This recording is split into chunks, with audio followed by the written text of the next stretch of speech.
Bon jeudi. Je suis plus tard parce que je viens de finir la radio au 107.7. Chaque jeudi matin, je fais une chronique.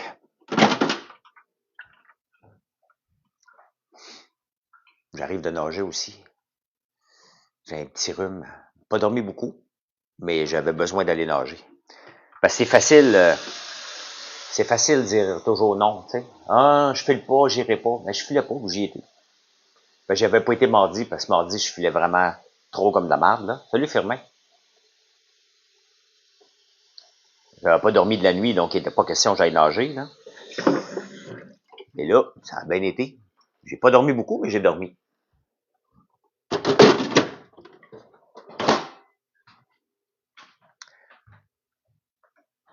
Et j'ai terminé mon audiobook que je vous parlais, It Ends With Us. C'était très bon. Là, je vais en écouter un. C'était une petite histoire d'amour, hein. Un livre de filles. Hein? Là, je vais écouter un livre d'hommes, des true crime. Non, non, il y a beaucoup d'autres personnes qui écoutent des true crime. Il y a mon ami Antonine aussi.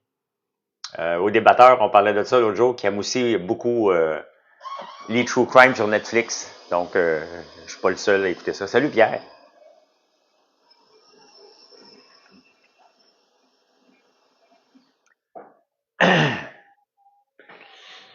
Fait que c'est ça. C'est ça. J'ai mis le micro plus bas, comme ça je vais pouvoir prendre mon café. Salut Christian. Je vais pouvoir prendre mon café sans vous le faire déguster.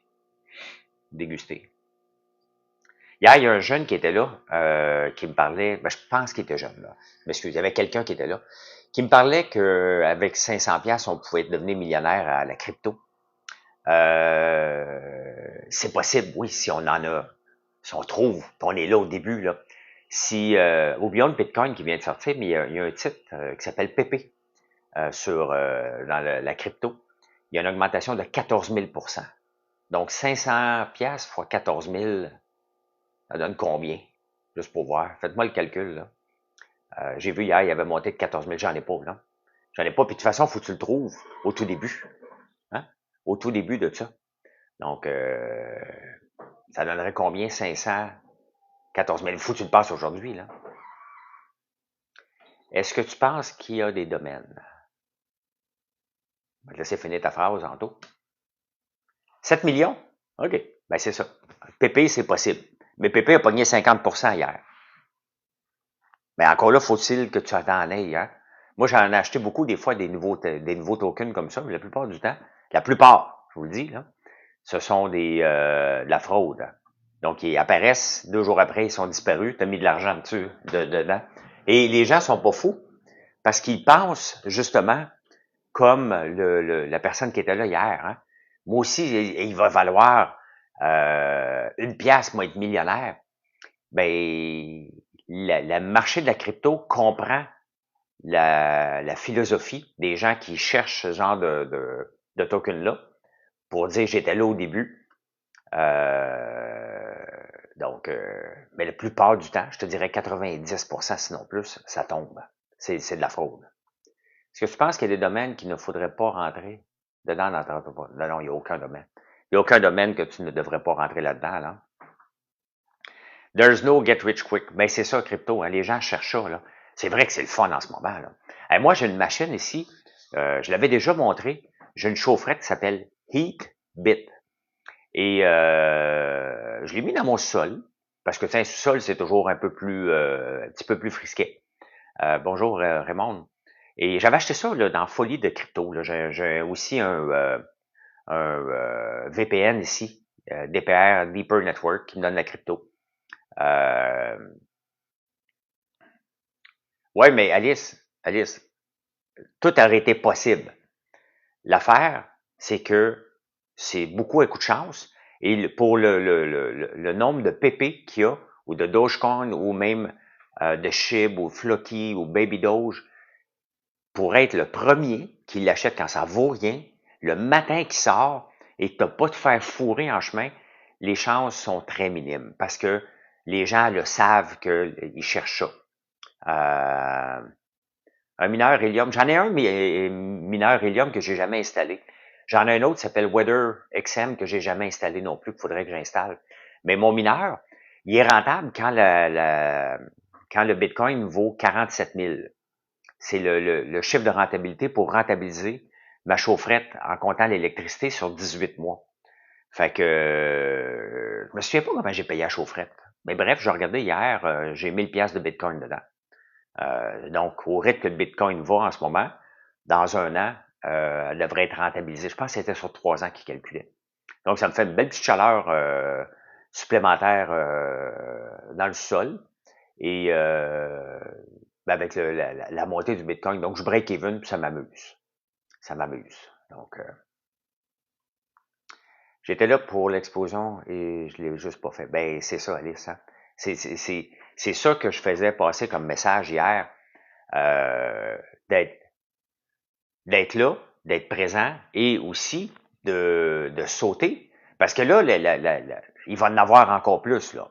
La crypto est en feu. Hein? Avec tout ce qui se passe, puis l'espoir que ça soit plus accessible, plus facile. Donc, les gens, je le vois, là, vous me posez des questions, j'en reparle de plus en plus dans ma section finance sur YouTube, et ça fait partie du mainstream des nouvelles maintenant. Donc, c'est là, les gens cherchent à être riches, puis il y en a un paquet. Même mon gars, Alexis, m'a appelé. Il dit, t'as-tu de la crypto, papa? Je dis, oui. Es-tu riche?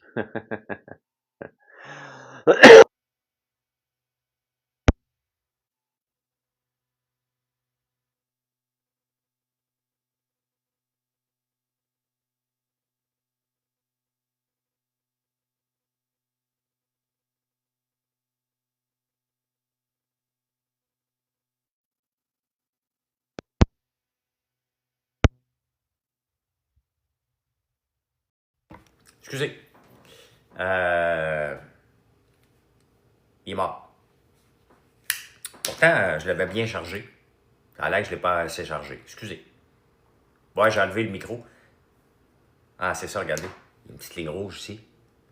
C'est ça qui est connecté après le téléphone et c'est ça que j'ai ici. Donc, shit happens. On va le recharger. Donc, j'ai pas à vous dire comment gérer votre argent, mais j'aime ça vous dire de faire attention. Soyez prudents. C'est le fun, la crypto, by the way. Là. Hein? C'est le fun, la crypto. Je vous le dis, là, pour un gars comme moi qui aime suivre les marchés boursiers comme un fou, un maniaque. Là. Donc, des rug pulls, il y en a un paquet. C'est pour ça que, tu sais, il faut... dans l'approche Livermore à la bourse, hein, il dit clairement, c'est que pour faire de l'argent dans les marchés, il ne connaissait pas la crypto dans ce temps-là, c'est que c'est mieux de ne pas essayer d'avoir raison trop vite. Et la plupart des jeunes finissent par se brûler, la plupart des gens finissent par se brûler en crypto parce qu'ils cherchent le long shot. Ils veulent avoir raison avant que le marché ait raison. Donc, c'est tout simplement ça. C'est mieux d'attendre que le marché confirme que c'est pas un rug pull, qu'il y a du monde sérieux derrière ça, que de courir après. Je l'ai fait encore cet été. J'ai regardé un token, je dis, ah, peut-être. Ben, ça n'a pas pris... j'ai mis 100 pièces, ça n'a pas pris 2 jours, ça a disparu encore. Me fait avoir, moi aussi, là. Faites-vous-en pas, là. Faites-vous-en pas, là. J'embarque, moi aussi. Moi aussi, je le veux, le coup. Je veux le coup pour être capable de vous en parler. Donc, une fois de temps en temps, je laisse traîner 50 pièces quelque part pour aller tâter ma chance, sachant très bien que c'est très minime, puis que ça coûte pas grand-chose. Donc, mais soyez prudents, surtout en ce moment, avec ce qui se passe, là.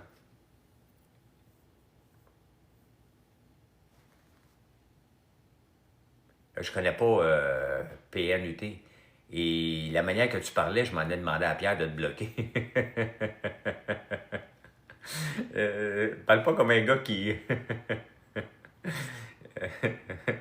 C'était un peu bizarre. Comment je fais pour parler sans micro? Ben, j'ai un bon téléphone. Le téléphone iPhone 16 que j'ai, le Pro Max, a déjà un très très bon micro. Là. Ça me permet de me promener dans la maison puis vous parler. Là. Donc, mais là, il est dead. Je pensais l'avoir rechargé hier. Là.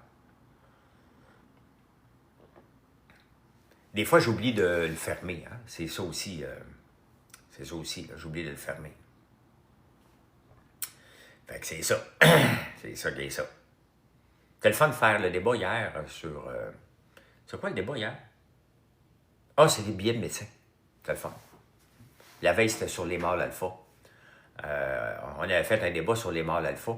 Quand on est arrivé en studio hier, on s'est tous regardé en riant avec la nouvelle du mâle alpha qui est en presque faillite. Faut pas se réjouir du malheur des gens. Hein? Mais il y a d'autres personnes, mettons que moi, là, ceux qui m'aiment pas, là, hein? Salut Robert, mettons que ceux qui m'aiment pas, là, mettons que je serais dans la merde financièrement, là. Ah, il y en a un paquet qui serait content. C'est normal. C'est normal. Ça fait 11 ans que je dénonce les entreprises qui font faillite. Donc, on les trouve où, les débats? Tu peux les écouter sur Nouveau. Tu peux fermer sur Nouveau, là. Donc, mais sauf que j'ai pas de dette, donc ça ne pourrait jamais faire faillite. Hein? Le pire qui pourrait arriver, c'est que mon modèle d'affaires de transformation à la ferme ne fonctionne pas et que je suis tanné puis que je décide de fermer les portes. C'est le pire qui pourrait arriver, mais il n'y aura pas de faillite, j'ai pas de dette. Donc, et je me tiens loin des dettes, comme un fou. J'avais une discussion hier avec une entrepreneur et elle me parlait de ça. Hein? L'endettement. Maudit endettement. Je me suis trop endetté. Et là, je suis obligé de me serrer la ceinture un peu plus. Non, je ne suis pas un modèle toxique. Moi, je ne joue pas à la cachette. Hein? Je vous le dis, quand je dis que l'entrepreneuriat, c'est difficile, point, là, c'était pas pour décourager les gens, là. C'était pour dire, regardez, ça peut être le fun. Puis je pense que je vous le véhicule à chaque jour, comment c'est le fun d'être entrepreneur, puis ça vient avec un paquet de problèmes. Comme là, hier soir, moi, là, au lieu de relaxer hier soir, là, j'étais en train de fouiller pour une machine pour filtrer mon huile maintenant. J'ai une machine pour presser l'huile à froid. On filtre l'huile, on fait de l'huile de tournesol à froid, on fait de l'huile de lin. Je voulais avoir de l'huile désodorisée, j'ai voulu me lancer dans ce marché-là. J'ai pas vraiment personne à qui aller voir. Donc, j'ai acheté une première machine. Le gars me dit, ouais, mais il te manque l'autre machine, je pensais que tu l'avais. Donc, là, j'ai encore d'autres équipements à acheter, puis c'est plus ça comme là, l'huile désodorisée, elle est là. Il faut que je la filtre avec des microns, des machines de 0,5 microns. J'essayais de le faire avec du 100 microns, ça marche pas. Donc, c'est des choses comme ça qui me donnent, ça devient épuisant, l'entrepreneuriat. Mais j'ai pas de dette. Donc, toutes mes bâtisses, oui, sont payées, tous mes tracteurs sont payés, tout est payé. À part le John Deere que j'ai acheté, là, je l'ai acheté à crédit, c'était presque pas de crédit. Là. Le mâle alpha, il vend des thermopompes. Mais il est surtout un gars qui ne paye pas ses factures pour avoir un train de vie qui est élevé. C'est facile d'avoir un train de vie qui est élevé. Et ça, c'est quelque chose que je vous répète. Faites attention. Les pires sur Internet, là, c'est sûr que vous allez voir en podcast. Ils sont juste devant un micro, mais on ne voit jamais la personne qui pose les questions. Donc, ils se enregistrent comme s'ils sont toujours en train de faire des entrevues et des podcasts, mais il n'y a jamais personne. Ils ne participent jamais à des podcasts, mais ils font comme s'ils étaient les plus grands penseurs de l'univers, puis ils vont montrer leur auto de luxe. 0,5 microns, oui, c'est petit en maudit, mais c'est ça qu'on a besoin. Ouais. Un coton fromage, pour vous donner un indice, c'est 100 microns. Donc, vous voyez comment, comment je dois trouver un filtreur ultra petit. Là. Donc, c'est des filtreurs à l'huile. Des filtreurs à l'huile d'auto, c'est ça, 0,5 à 1 micron. Ben, c'est parce que, pas de dette, là, tu vas peut-être avancer moins vite. Mais ça va te forcer à faire des ventes puis contrôler tes dépenses. Hein? T'es comme ça, mais payez rien dans ses factures. Ben, c'est ça. Hein? Mais il n'est pas le seul, là. Le mâle alpha, là, le fameux Julien, marge de crédit, c'est une dette, oui. Mais le fameux Julien, il n'est pas seul, là. Regardez d'autres cas, là. Le groupe UOT à Québec, c'est la même chose. C'est la même chose, le groupe UOT à Québec.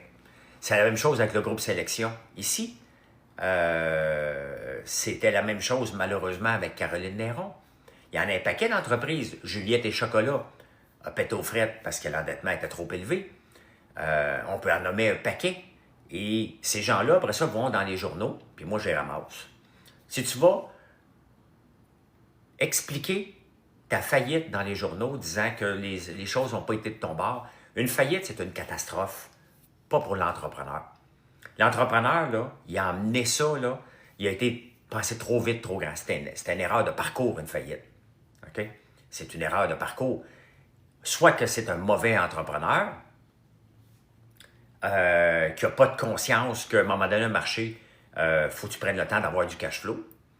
Et il a embarqué avec lui. Ce qui est le plus triste dans une faillite, là, c'est qu'il embarque avec lui des fournisseurs qui croient en la personne, qui est un bon vendeur. Et ce sont les fournisseurs qui payent le plus gros prix des faillites.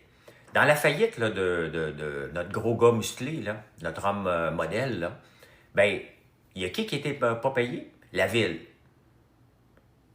Desjardins vont perdre de l'argent.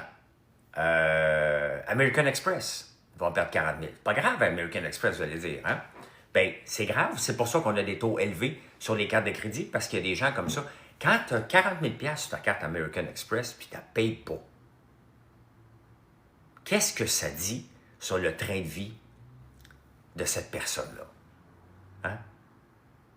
Ça dit très bien qu'il vit au-dessus de ses moyens pour montrer sur les réseaux sociaux. Hein? Fake it till you make it. Bien ça, là, moi, là, ça me tape sur les nerfs.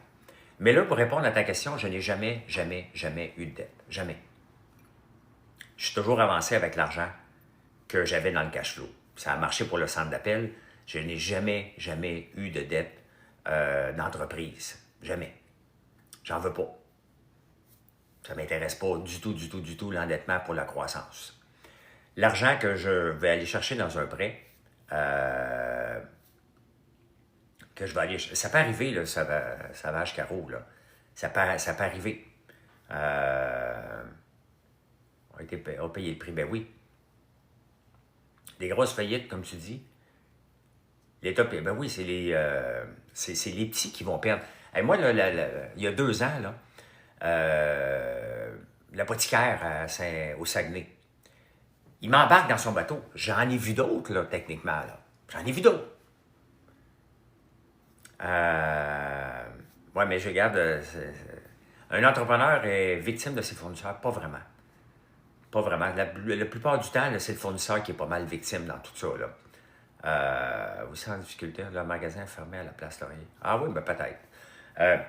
L'apothicaire au Saguenay. On est en pleine pandémie. Ces choses ont l'air de bien aller. Hein? Il ouvre une 2e boutique, ça va bien. Et ce qu'il fait, il achète beaucoup de mes produits. J'ai beaucoup de produits, popcorn, bougies. On envoie ça des commandes. Comment vous détectez un fournisseur qui ne va pas vous payer? Je vais vous donner un indice, là, puis remarquez-le. Là. Remarquez-le si ça vous a déjà arrivé. Pas un fournisseur, mais un entrepreneur qui ne paiera pas vos produits. Là. Non, j'ai commencé avec 0, Karine. Littéralement 0 $. Il va passer une première petite commande. Puis il va la payer tout de suite. Il établit le lien de confiance. OK?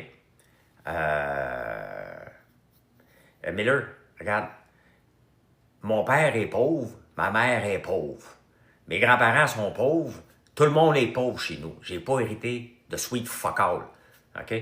J'ai étudié, j'ai eu une bonne job, j'avais pas de maudite scène, on a lancé, j'ai travaillé comme consultant, on a mis un petit peu d'argent de côté, on a lancé un centre d'appel, j'avais pas d'argent pour acheter des technologies, je l'ai développé, je l'ai fait moi-même, le logiciel de centre d'appel qui existe encore. Iva Technologies.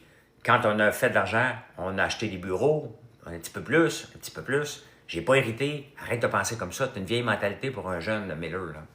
C'est une très, très mauvaise mentalité. Première facture est bien payée. OK? Fait que là, le lien de confiance est établi. Ça, c'est le fun. Deuxième facture est un petit peu plus grosse. Elle est payée. Tu viens de te faire embarquer. OK?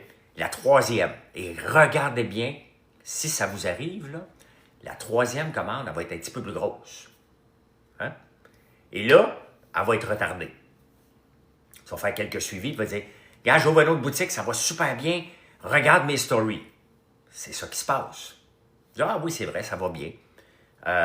Et là, oups, dans mon cas à moi, j'entends que il utilisait mes produits, il utilisait le fait que j'ai une certaine popularité pour attirer les gens dans son magasin. Hein?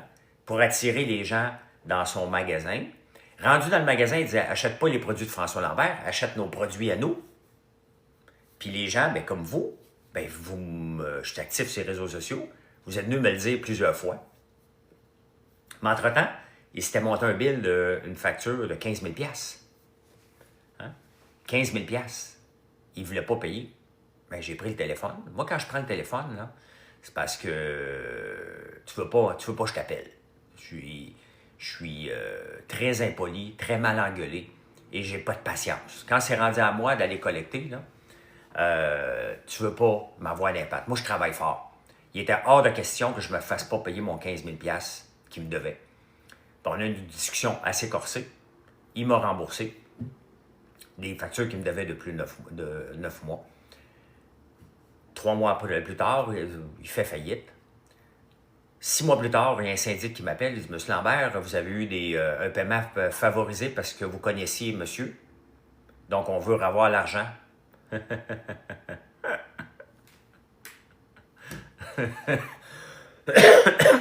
C'est là que j'ai utilisé ChatGPT pour la première fois pour comprendre quelle était la loi par rapport à ça. Et j'ai envoyé un article de loi, puis fous-moi patience. Donc, ça a arrêté là. Je suis curieux, as-tu embarqué avec des entreprises?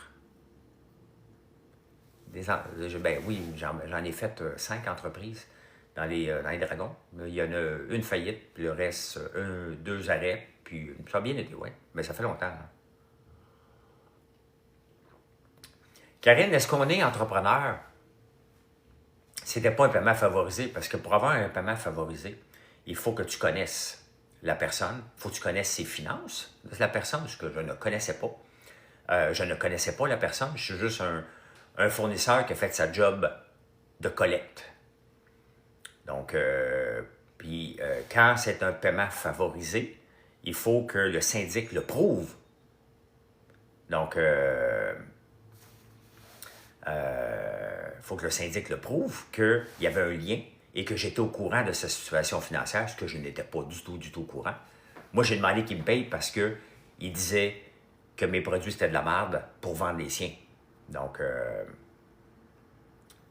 non, mais le syndic peut revenir dans les 3 mois ou 6 mois auparavant s'il découvre qu'un paiement qui était fait pour favoriser un fournisseur au détriment des autres parce qu'il y a un lien entre les deux.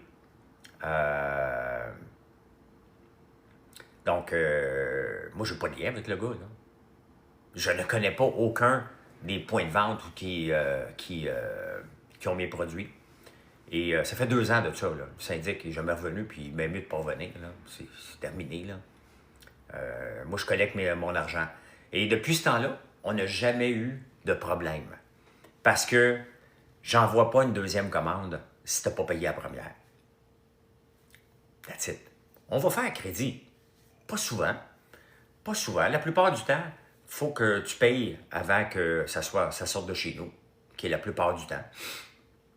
Il y a quelques gros comptes, là, certains Family Prix, des gens coutus, des IGA, qu'on va leur donner de plus longs.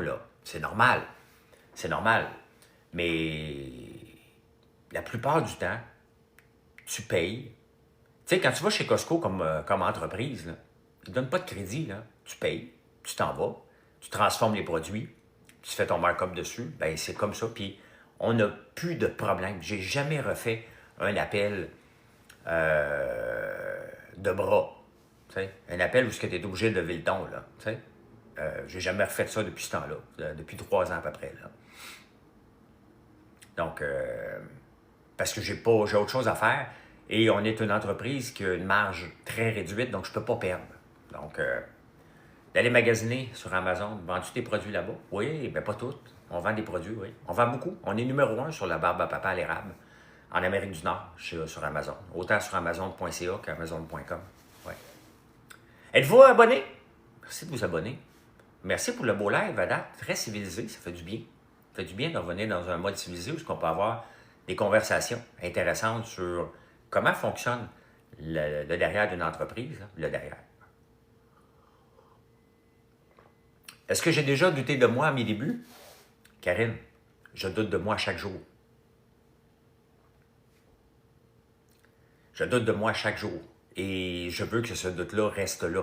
C'est ce doute-là qui me fait être un meilleur entrepreneur à tous les jours, qui me fait trouver des solutions à tous les jours, qui me fait fouiller pour l'entreprise à tous les jours. Et quand j'aurai plus peur, je vais me tasser. Donc, pour se lancer dans un projet de gym spécialisé, est-ce que c'est une bonne idée? Ah, ben je ne sais pas, Lucie, là. C'est quoi qui est un gym spécialisé? Un gym avec des machines à 100 000 $ chaque? J'ai aucune idée. J'ai aucune idée. Tu sais, les marchés que vous choisissez, là, c'est un marché que vous connaissez, que vous avez une passion, mais vous ne suivez pas votre passion. Vous devez avoir une passion pour l'entreprise que vous voulez lancer. Mais lancez-vous avec raison. Quelle est la raison? Est-ce que je peux faire de l'argent avec ça? C'est toujours ça, là. Te donne le goût d'entreprendre. Comment faire?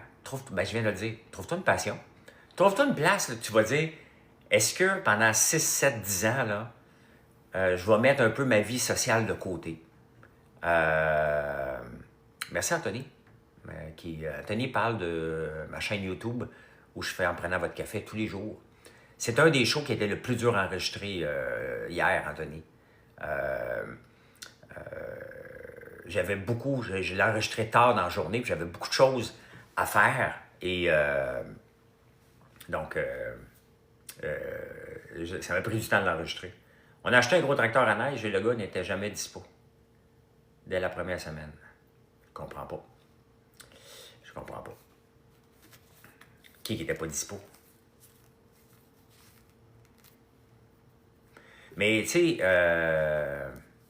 oh là, je ne vois pas là JH. Non. Croire en Dieu, là, je n'ai pas ce genre de discussion-là, là. Tu sais. J'ai aucune patience. Ça fait peur que Elon Musk soit nommé ou... Non. Ça fait pas peur.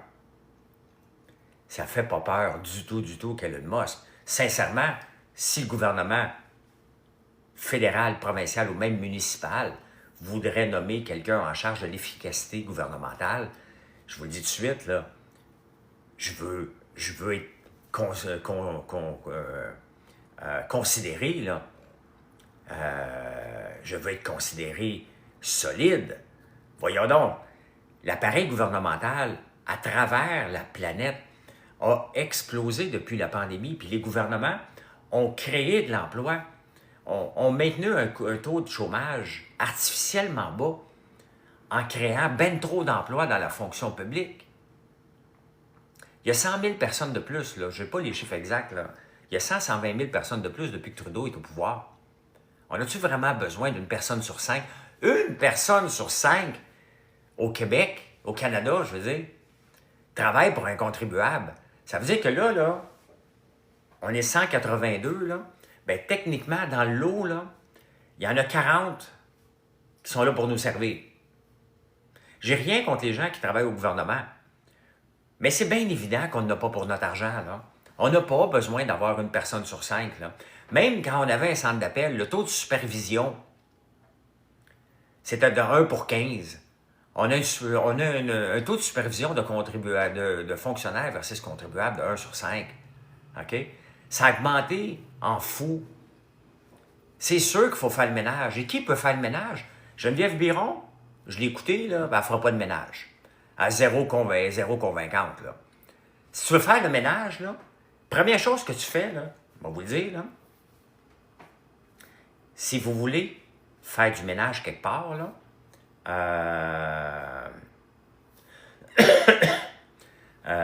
ça se peut que ce soit 141 000, sans compter la Ville de Montréal qui en a rejeté 2500, Hydro-Québec qui en a rejeté un peu. Geneviève Biron, là, son annonce d'hier, toute sa journée a passé dans les... Merci, plein de commandes qui rentrent pendant que je parle. Moi, je vais parler pendant 8 heures dans ce temps-là. Hier, là, aujourd'hui, on aurait dû entendre les syndicats et les cadres paniquer dans les journaux. Elle ne sait pas de quoi qu'elle parle, puis qu'est-ce qu'elle va faire. Hein? Pantoute. Il n'y a rien dans les journaux. Ça veut dire là, qu'elle a fait pas peur à personne. Quand il faut que tu coupes 1 milliard, là, c'est normal que des gens aient peur. Tu veux faire des coupures. Pensez-vous que c'est pas normal que quelqu'un ait peur de sa job? Alors, veux-tu me couper moi? Tu es supposé, malheureusement, ça vient avec une insécurité. Et cette insécurité-là n'est pas présente. Donc, elle n'a pas fait peur à personne. Ça veut dire que personne ne croit à son plan. Et tout le monde aujourd'hui fait comme ça elle n'avait pas parlé. On retrouve au restaurant après le pas. Est-ce qu'il y en a? Ah, je ne sais pas, Liberté. Donc, ça, là, je vais vous dire dans le centre d'appel comment on coupait les gens, parce qu'on avait tout le temps trop, là. Hein? On avait tout le temps trop d'employés dans les bureaux puis dans les rapports. Et on voulait maintenir un ratio. Donc, merci Tania. Donc, quand on finissait le meeting, on disait, ben regarde, il y a 40 employés de trop. On ne coupait jamais, là. Quand on faisait des coupures là, pour maintenir la rentabilité du centre d'appel, là, on ne coupait jamais des gens au téléphone. Ce sont nos gens de première ligne. Ce sont eux qui rapportent l'argent, là. Tu sais? Il y avait... c'est eux qui rapportent. S'ils sont au téléphone, ils facturent. Et on avait 2600 comme ça qui facturent à chaque jour. C'est ça qu'on a besoin. On ne peut pas couper là. Le taux de superviseur, bon, on s'assurait de maintenir 1 pour 15. 7 superviseurs de plancher pour 10 superviseurs de plancher pour un directeur. On avait des ratios. Et il fallait maintenir ça. Donc, des fois, on coupait un superviseur parce qu'il y avait moins d'employés. Donc, il y avait de l'imputabilité à chaque niveau. Et dans les rapports, c'est là que ça explosait tout le temps, dans les ressources humaines. Et quand on faisait un meeting, parce qu'on voyait que nos ratios n'étaient plus respectés, on regardait ça à chaque jour. Et pourtant, Christian Dubé en a demandé un tableau de bord. Il en a parlé de son tableau de bord, là. Il l'a pas mis en place, là. Ouais, Miller. Couper en santé, là. Il y a combien de gens qui travaillent en santé dans des programmes? Revenons, Miller, là, à la base. OK? Si tu es un fonctionnaire et que tu ne parles pas avec un contribuable, pose-toi des questions sur ta job. Ça vient de où, cette phrase-là? Ça vient de la France. La France que le FMI est dans le derrière en ce moment. La France qui se fait dire par le FMI, tes finances sont hors contrôle et il faut faire que tu coupes. Donc, la France qui va couper 150 000 fonctionnaires. Et le premier objectif, si tu ne parles pas avec un client, tu es en danger. C'est ce que j'aurais aimé entendre hier de Geneviève Biron. Si vous ne travaillez pas de près avec des malades, avec des patients, on s'en vient vous voir. Ça, là, il faut que tu crées malheureusement un moment de panique pour dire, est-ce que je suis encore utile? Aujourd'hui, les gens, s'ils avaient entendu ça, tu rentres à l'hôpital, tu es un peu nerveux, je te jure que tu t'arranges pour être efficace. Y a-t-il quelqu'un qui a peur aujourd'hui dans le marché de la santé? Hein? Y a-t-il quelqu'un, suite aux annonces de Geneviève Biron aujourd'hui, qui a peur pour sa job? La réponse est non.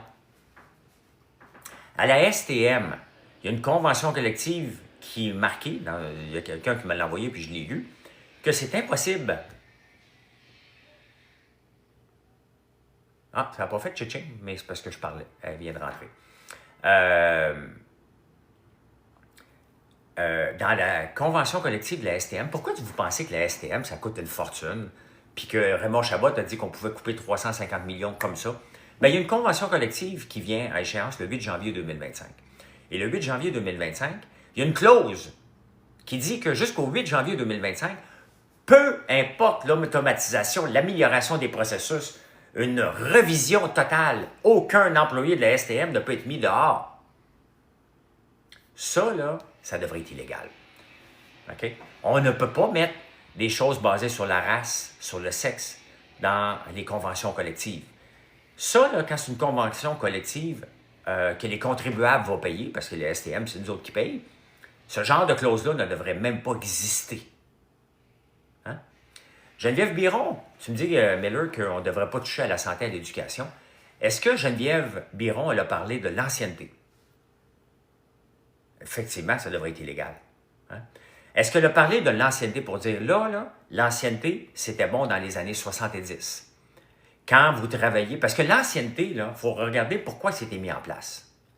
Hein? Pourquoi l'ancienneté a été mise en place? Parce qu'à un moment donné, vous travaillez dans une usine, hein, à shop, à transporter des affaires, puis vers 60 ans, tu n'étais plus bon à rien. Fait que là, les syndicats sont venus parce que les 60 ans se faisaient mettre dehors. 55 ans. Fait que là, les syndicats ont dit, hey, il faut protéger nos gens qui ont été là tout le temps. Fait que, hein, on va mettre l'ancienneté. Aujourd'hui, tu travailles dans un bureau. Il est où le problème de garder quelqu'un basé sur l'ancienneté? Pourquoi? Hein? Parce qu'on va le mettre de côté parce qu'il est rendu âgé? Non. Moi, si je travaille dans un bureau, j'ai 57 ans. Si je travaillais dans un bureau, j'aurais pas peur des jeunes. J'arrive de nager avec des jeunes. Il faut avoir une mentalité aussi de performer dans notre job. On n'a pas ça dans notre société, le désir de performer dans notre emploi lorsque l'ancienneté est là. On n'a pas ce dépassement-là. On n'a pas de dire « Hey, je veux faire mieux que mes collègues ». C'est ça qu'on devrait faire. Moi, ce matin, j'étais malade. J'ai moins nagé, moins bien que d'habitude. Mais normalement, hein, Charles, fais pas ta promo ici, on va te bloquer. Tu n'es pas ici pour faire ta promo. Donc, j'ai pas de honte à travers les jeunes. Je le sais qu'à un moment donné, je ne peux pas les battre. Mais je donne tout ce que je peux quand même. Mais ça, c'est physique. S'entraîner en natation, c'est physique. Hein? Les promotions basées sur l'ancienneté, c'est pas une promotion. C'est un cadeau. OK? Il faut remettre la méritocratie en place. Puis je dis pas de congédier des gens, mais ça se peut qu'à 60 ans, ça me tente plus de travailler, puis je vais attendre les 5 prochaines années à faire chier tout le monde dans le bureau. Puis ça se peut qu'à 60 ans, tu sois la personne la plus performante de l'entreprise aussi. Pourquoi? Parce que tu t'es gardé réveillé. Tu t'es adapté. Tu as fait des recherches. Quand tu as 20 ans et tu veux t'améliorer dans ta job, le soir, tu arrives chez vous, tu fouilles, hein? Tu veux te dépasser, le lendemain, tu vas arriver que tu es prêt. Mais c'est une job. C'est pas un passe-temps aller travailler, là. C'est pas un passe-temps d'aller travailler. Il faut que ça soit pris au sérieux. Il faut que tu arrives avec le couteau dans les dents le matin puis tu aies le goût de te dépasser. Ben oui. Regarde, il y a une des recherchistes de Paul Arcand, Mme Lapointe, je ne sais pas si elle travaille encore, c'était la plus âgée puis c'était une des plus efficaces recherchistes de Paul Arcand. Elle avait 70 ans, elle a travaillé à peu près pour tout le monde, elle incarnait. Ben exactement, simple tulipe, là. Si vous êtes fier, y a-t-il quelqu'un qui est fier d'attendre sa retraite? Non, vous n'êtes pas fier. Il n'y a personne qui est fier d'attendre sa retraite. Personne, personne, personne. Vous endurez votre job. Vous ne changerez pas parce qu'il est rendu trop tard, vous êtes plus près, vous avez le fonds de pension. C'est ça. Hein? Comment tu motives les plus jeunes qui n'ont pas le couteau dans les dents? Tu les gardes pas. Tu ne perds même pas ton temps. Celui qui n'a pas le couteau dans les dents, Annie, tu ne pourras jamais le changer. Il y a une différence entre avoir un couteau dans les dents et... tu sais, je ne demande pas aux employés d'avoir le couteau dans les dents. Viens faire ta job. Première étape d'un employé, là, viens faire ta job. Viens bien la faire. OK? Viens bien faire ta job en partant. C'est ça qu'on demande aux employés. On ne demande pas aux employés qu'ils soient surperformants. Il y a juste à faire bien. Soit productif, soit heureux dans le travail. Puis après ça, ceux qui veulent se dépasser, tu leur donnes c'est à toi comme employeur de les déceler, et de leur donner des responsabilités supplémentaires. On en a toujours dans des entreprises des gens qui veulent se dépasser, dans toutes les entreprises, mais on ne demande pas à tout le monde de se dépasser. On ne veut pas le couteau dans les dents avec tout le monde, ça ne marche pas comme ça, là. Donc, mais je ne suis pas contre la retraite. Mais la retraite, quand on le décide, pas une retraite obligatoire, là. Tu as travaillé comme fonctionnaire dans ta jeunesse, right? Effectivement, Miller. Comment j'étais comparé aux autres? Ben, j'ai sacré mon camp. C'était pas pour moi. Puis j'ai rien contre les gens qui sont capables.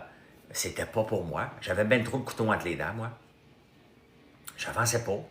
Je plafonnais ben trop rapidement. Et j'étais toujours bloqué parce que les gens disaient ralentis, ralentis, ralentis. C'était pas moi. Je pouvais pas. J'étais confortable. J'étais confortable comme fonctionnaire. Je partais à 3 heures du bureau, j'allais jouer au tennis. Mais à un moment donné, c'est pas ça. Hein? C'est pas ça qui était ma vie. Moi, je voulais me bâtir une carrière. Je voulais éventuellement me lancer en affaires. Donc, j'ai pas suivi le service de garde, la grève, mais je n'ai pas suivi. Donc, quand tu travailles vitesse grand V et les plus jeunes, ben c'est même pas les plus jeunes, ça dépend à qui, Annie. J'en ai vu des gens plus âgés qui ont le couteau entre les dents tout le temps, là. Moi, j'en ai une, là. Écoute, j'ai Linda, là, au shipping, là. Elle a 64, je pense. Ça m'écoute, là, me corrigera, Linda, là. Je sais pas si ma soeur Geneviève doit m'écouter en travaillant, là. Et tabarnane, c'est une nerveuse, là. Et là, hein? Elle pousse, là. Elle pousse. Elle veut bien faire, elle veut que ça sorte les commandes. Je ne demande pas là, d'accélérer le pas. C'est elle veut bien faire. Elle vient de donner 3 jours par semaine. Et là, depuis presque 1 an et demi, 2 ans. Mais elle a le couteau entre les dents, puis elle l'avait probablement toute sa carrière, c'est dans sa nature. Donc, puis j'ai d'autres employés qui viennent faire leur job. Ils la font très, très, très, très, très bien. Leur qualité de travail, je n'ai même pas rien à dire. Mais quand c'est terminé, c'est terminé. Je pense que les gens qui veulent parler du passé, là, comme le lit, là, la tulipe, je pense que si tu ne comprends rien, pourquoi je l'ai envoyé, tu ne devrais même pas me poser la question. Je pense que si tu ne comprends pas la raison, tu fais juste retarder le groupe et tu vis dans le passé. Donc, si tu ne comprends pas ça, c'est quoi une mise en demeure et protéger mon nom, viens pas perdre mon temps. Hein? Non, simple tulipe, c'est pas vrai. Travailler avec les générations plus jeunes, ça prend de la patience, pas de cœur comme les plus vieux, c'est pas vrai. Tu peux pas généraliser comme ça. Il y en a. Hein? Il y en a. Mais là, tu as 100% raison. Voilà. Il y en a des jeunes, c'est pas vrai. Ils ont une autre mentalité. Il y a certains qui ont une autre mentalité. Pas toutes. Et il faut vivre avec ça. Faut vivre avec ça. On est ailleurs. On est ailleurs. La génération travail-loisir qu'on rêvait, eux autres, ils peuvent l'avoir. Il faut respecter ça. Il faut respecter ça. Moi, à chaque... Tu sais, je suis rendu à 57 ans, donc j'ai fait partie, à 25 ans, de la génération qui a poussé dans le derrière. Après ça, j'ai vu les milléniaux arriver. Quand j'ai commencé à embaucher des gens qui sont nés après que j'ai fini l'université. Donc, j'ai fait comme, OK, hein, c'est une autre mentalité. J'ai eu des très bons, j'en ai eu des mauvais. Moi, je ne suis pas capable de mettre les gens dans un même basket. Globalement, ils sont différents. Mais ils vivent ce qu'on voudrait vivre. Mais je ne suis pas prête. Est-ce que mon gars, Mathieu, fait partie de la génération qui ne veut pas trop travailler? Je ne sais pas. Quand il travaille, il travaille. Là, il est à l'école, puis il travaille pour son école. Je ne sais pas. Je ne sais pas. Hein? Donc, ça dépend du contexte dans lequel ils sont. C'est une autre génération.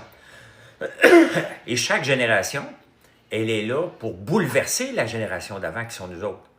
Si on ne se fait pas bouleverser, c'est qu'on vit dans le statu quo. Et en vivant dans le statu quo, on ne s'améliore pas, pantoute. Ma règle de 10, 80, 20, 10, oui, effectivement. Salut, Sky Tower. Hey, Sky Tower, hier, j'ai regardé... j'ai pas été voir ton compte, je voulais aller voir, mais il fallait que je me couche. Là. Des gens qui travaillent dans une grue. J'ai regardé ça. Tu te trompes, au cell 01. Qu'est-ce que tu penses des filles qui vont au gym? Va sur le Lucide Podcast pour poser des questions imbéciles comme ça. OK? Oui, tu vas avoir une réponse d'homme. Mais ici, tu vas juste avoir de l'année débile. Donc,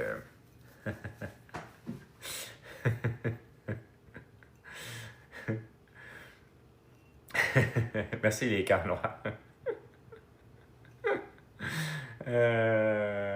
Ça n'a pas de sens. Ça n'a pas de sens. Je sais, tu penses des filles qui vont au gym. À 50 ans, si tu veux en faire plus qu'eux, on a le mauvais rôle pour beaucoup, par contre. Ben non. On n'a pas le mauvais rôle, OK?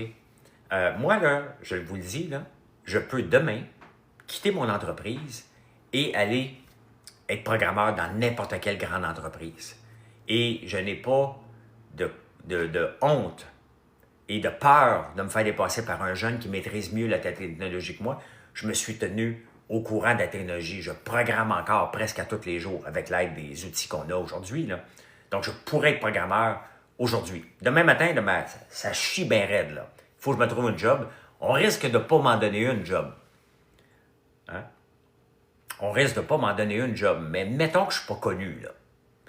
Même à ça, 57 ans, on ne me donnerait pas une job encore. Ça, il y a de l'âgisme là-dessus. Les chiffres sont sortis, là. Donc, mais je pourrais, si j'étais capable de me trouver un job en programmation, ben je pourrais programmer demain matin à peu près n'importe quoi, comme je le faisais il y a 25 ans. Et pourtant, je suis plus vieux, là. Non, Apogée, elle faisait une blague, Pierre. Si tu peux la redébloquer, elle faisait une blague. En répondant en humour à l'autre, je m'en allais répondre. Donc, ben oui, Julie. Juste mute. Ouais, ok, mais c'est une blague. Ah non, c'est pas. C'est discriminatoire. Non, les chiffres sont là, GHP. Les chiffres sont là. C'est discriminatoire peut-être. Il y a bien de la discrimination qui se passe, là, quand même que c'est illégal, là. Ben oui. Les gens ont le choix entre embaucher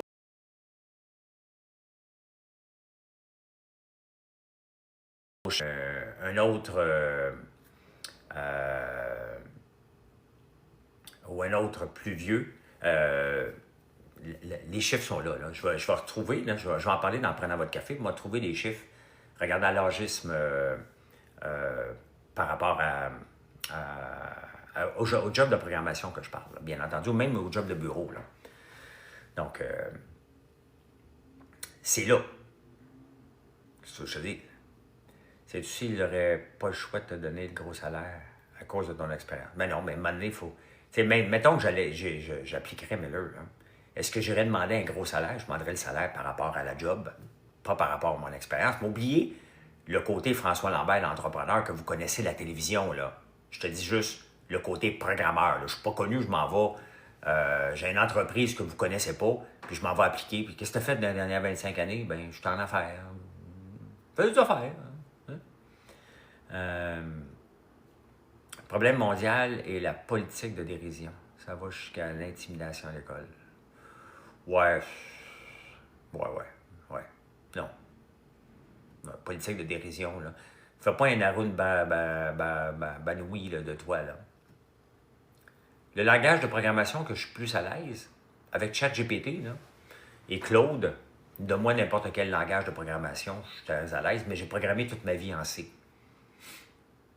Toute ma vie, j'ai été dans le langage C, donc c'est le langage que je connais inside out, mais regardez, maintenant, j'écris du code en Python tous les jours pour mon entreprise, pour avoir des scripts, pour en prenant votre café pour sortir des statistiques sur de finances. Ben, je fais des scripts presque à tous les jours.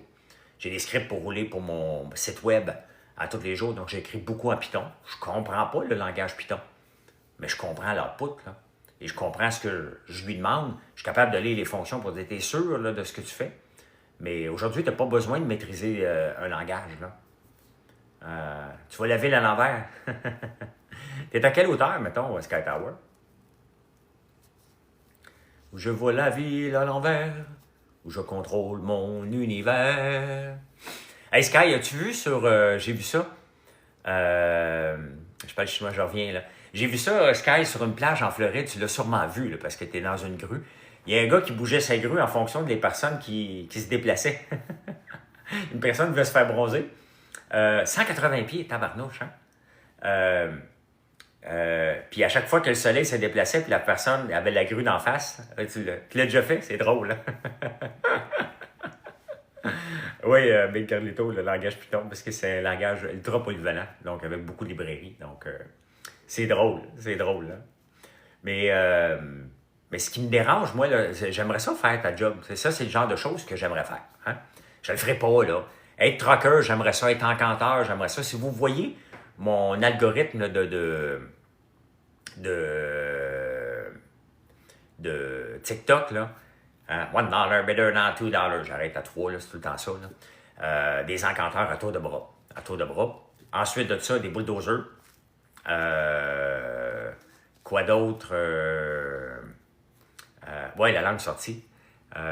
Donc, des pelles mécaniques qui sont pris, des tracteurs qui sont pris. Ça me... À quelle fréquence je surveille la bourse? Oh, bobinette. Là, j'ai pas d'avocat à côté de moi, là, mais si je travaillais dans un bureau, on viendrait me dire d'arrêter de fermer le TradingView. C'est toujours ouvert. J'ai toujours TradingView ouvert sur mon ordi tout le temps. Mais tout le temps. Fait que c'est là, mais c'est une passion, la bourse. J'investis pas. Mais je veux comprendre, puis j'ai de l'argent quand même là-dedans. Donc, je veux... C'est pas important, parce que c'est pas moi qui la gère. Mais je veux juste m'assurer, OK, ça va bien, puis ça va mal, puis pourquoi ça va bien. Puis ça me permet aussi de faire le show en prenant votre café, là. Fait que c'est ça. D'après moi, Sky Tower travaille pour le compétiteur de mon employeur. Ah, peut-être. De toute façon, il y a tellement besoin de job d'opérateur de grue, là. Toujours avec ma watchlist. Moi aussi, tout le temps. C'est le fun. La beauté avec la crypto, c'est que c'est 24 heures sur 24, là. Qu'est-ce que tu veux que je te parle? Hey, aujourd'hui, je le fais cuire. Aujourd'hui, je le fais cuire, mon panettone. Hein? Donc, aujourd'hui, je fais ça. Je fais cuire ça. Donc, voilà. Hein? C'est la journée du panettone que je tripote, là. C'est aujourd'hui. On va le mettre à peu près 3-4 minutes à 180. En papier d'aluminium. On va enlever le papier de plastique, là. Ouais, j'ai hâte de voir si le New York Stock Exchange va être ouvert 24 heures sur 24. Ça va diluer un peu. Je ne sais pas si le marché boursier est prêt à ça. Mais on verra bien. Hein? Hey, je vous laisse. Bon jeudi, tout le monde. Bon jeudi. Merci. Maudit que c'est le fun des lives comme ça. C'est le fun des lives comme ça, civilisé. Ça fait du bien. Ça donne un break à Pierre. Pierre peut juste écouter, faire autre chose et ne pas toujours en train de bloquer tout le monde qui dit des niaiseries. Il y a beaucoup de commandes pendant que je vous parlais. Donc, merci pour ceux qui ont commandé.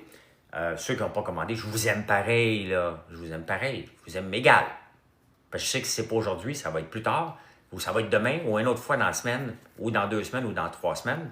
Et ceux qui ne savent pas ce que je fais dans la vie, allez voir françoislambert.one. Mes messages d'intérêt public sont tous passés. Et moi, j'ai bien aimé le live. J'espère que vous l'avez aimé. Si vous l'avez aimé, ben merci de vous abonner. Bye!